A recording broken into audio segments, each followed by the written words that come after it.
plana peymana Lozanê ya duyem li ser Şingalê, çîroka xweserî û erka PKK. Beşê yek, gelo Iraq ji bo êzdiyan doje he yan jî rizgarî. Di van rojên dawiyê da medyaya PKK bi berdewamî behsa xweseriya Şingalê dike û dibêje ku hikûmeta Bexdayê dikare xweseriyê nas bike. Hêjayê serincrakêşiyê ye ku pêngava PKK ya li ser Şingalê û zexta hêzên wê yên leşkerî li ser herêmê ji aliyê din ve êrêş û zextên aborî û siyasî yên hikûmeta navendiya Bexdayê li ser Herêma Kurdistanê paralelî dimeşin.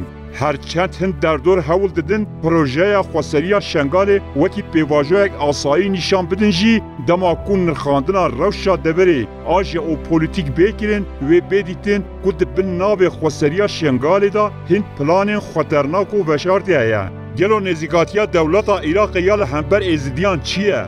Dewleta Iraqê ji roja damezranina xwe heya îro rê li ber pêvajoyên xirabkirin û ji navbirina Şingalê vekiriye. Beriya her tiştî gel li Şingalê ji sargeha wan ango ji çiyayê Şingalê bi darê zorî derxistin deştê. Li deştê mecal tu nebû ku ne çandinî û ne jî ajeldarî xurt bikin. Bi awayekî xwezayî gel ji hêza xweparastin û xwetêrkirinê bêpar bû. Kurdên êzidî yên Şingalê yên feqîr di serdema Sadam da li dijî Kurdan hatin bikaranîn. Sadam li aliyekê hewl dida êzdiyan bike Ereb, li aliyê din jî Kurdan li dijî Kurdan darbixe. Welatên Ereb ên wekî Iraq, Lubnan û Hind layinên ku li Ermenistanê ne gelek belge amade kirine û îddia dikin ku êzidî ne Kurdin. Lê êzidî Kurdên resenin ji ber ku pirtûka wan a pîroz bi Kurdiya û bi Xwedê ra jî bi Kurdî de axivin. Dewleta Iraqê hewl da ku komeke êzidiya girêdayê xwe çê bike. Piştî rûxandina rejima Sadam helwesta hikûmeta navendiya Bexdayê neguhorî. Êzidî her tim wekî sêwiyên Iraqê mane. Li Iraqê rêzbendî wiha ye. Destpêkê Erebê Şîe, pişra Erebên Sunnî, pişra civakên Xristiyan, pişra Kurd û herî dawî jî Kurdên êzidî tên. Gava mijar dibe Kurd, Erebên Sunnî û Şîe zû li hev dikin û dicivin. Ev rastiyekê ku Kurdên êzidî li rojhilata navîn wekî ehrîman perestên dîtin. Yani kuştina mêran û desteserkirin û firoştina jinan ne tenê zihniyetekê Daişê ye. Zihniyetekê sedsaliya dewleta Iraqê ye. Iraq di xirabtirîn şêweyê İslamê da dijît. Dev ji olên din berden, heta mezhebên cuda yên heman olê jî hevdû dixeniqînin û heta Şîe û Sunne bi duruşma Allahu Ekber serê hev jê dikin. Yekane stargeha ola êzî li rojhilata navîn de hikûmeta Herêma Kurdistanê ye. Garantiya hebûna fizîkî û nasnameya siyasiya êzdiyan îro hebûna Herêma Kurdistanê ye. Dewleta Iraqê hîna jî tiştê ku li ser êzdiyan hatiye kirin wek jenosayt nas nekiriye. Dewleta Iraqê li hember jenosayta 2014 a li Şingalê pêk hatî xweker kir. Ne di dema bûyerê da û ne jî piştî wê ti gav neavêt. Heta niha 14 welat û pêkhateyan bûyerên Şingalê yên sala 2014 wekî jenosayt qebûl kirine.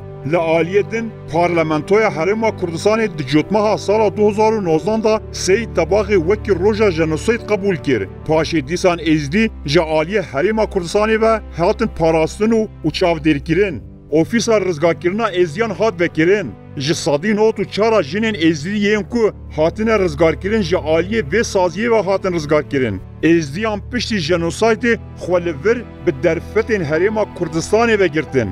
Iraqê heta niha yek gav neavêtiye. Ji aliya aborî ve jî ji bo Şingalê tu bûçe nehatiye terxankirin. Tazmînat ji mexdûran ra nehat dayîn. Tişta ku hikûmeta Iraqê kiriye ew e ku milîşeyên Şîeyên Hecda Şeعبî şandin Şingalê û hêzên PKK'yê ku navê ye be jê bikartînin wekî beşek ji Hecda Şeعبî fermî kirin. Erebên ku alîkariya Daişê kirine jî li Şingalê bicih kirine. Di nava helwestekê Iraqê yê wiha da çima PKK bi esrar hewl dide Şingalê bi Iraqê vegirê bide.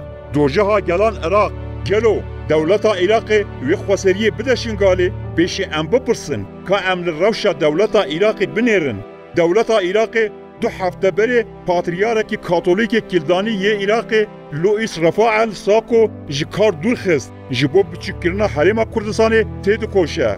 Mafên aboriyên Herêma Kurdistanê najîne. Ev rewş zihniyeta dewleta Iraqê ye, ne hikûmeta Iraqê ye. Iraq ji bo pêkhateyên cuda doje he.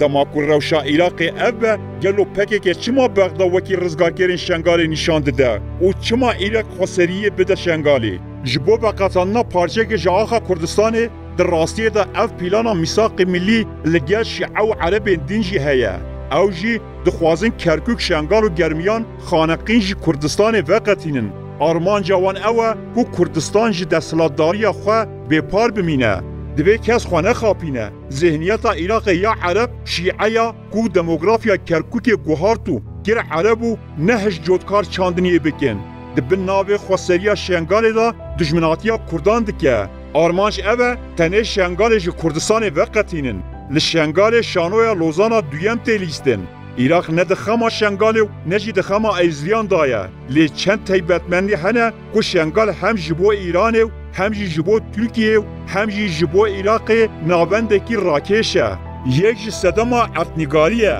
جبو حریما شیعه و سنی رین و یین گرینگ هنه او جی خطه که دنابرا پارچه کردستان دیه لی مجارا دن آکو شنگال گرینگ دکه زوین غازا سرشتی و نفته نه حتی نها سر رزرو گرینگ ام پترول لیور هاتنه دیتن لی کولیل نشان ده کل شنگال جبیرین کورمور مزنطره بیرین نفته هنه او دولت و ریخسرین دیولان کن وان دولمندی شنگال باش زانن لوما جی حو قاس علاقدرن ده سال 1920 دا لوزانی دانستاندن وشارتیه پشتی دیتنا پترول لموسل و کرکوک بو صدام پارچبونا کردستان لوزانی ایرو جا همان شانو لسر متلیستن شانو ینکو ایرو لشنگال تلیستن دولمندی بن عردو پروژه و قطاندن هنک هریمان جی کردستان هگر وکی لوزانا دویمین به نافکرین و نخلد به چوال لوزان کرد وکی بشدار بوی بریکا کردین خاین هاتن ارکدار کرن و کردستان همو وسا هات پارچه کرن و پاربه کرن ایرو د لوزانا دویمین دجی اف کردین جحشین وکی پکه که دنابرا بغدا و شنگال دا تیم بکارانین راشاندنا تبن خیانت لشنگال بدست پکه که تیکرن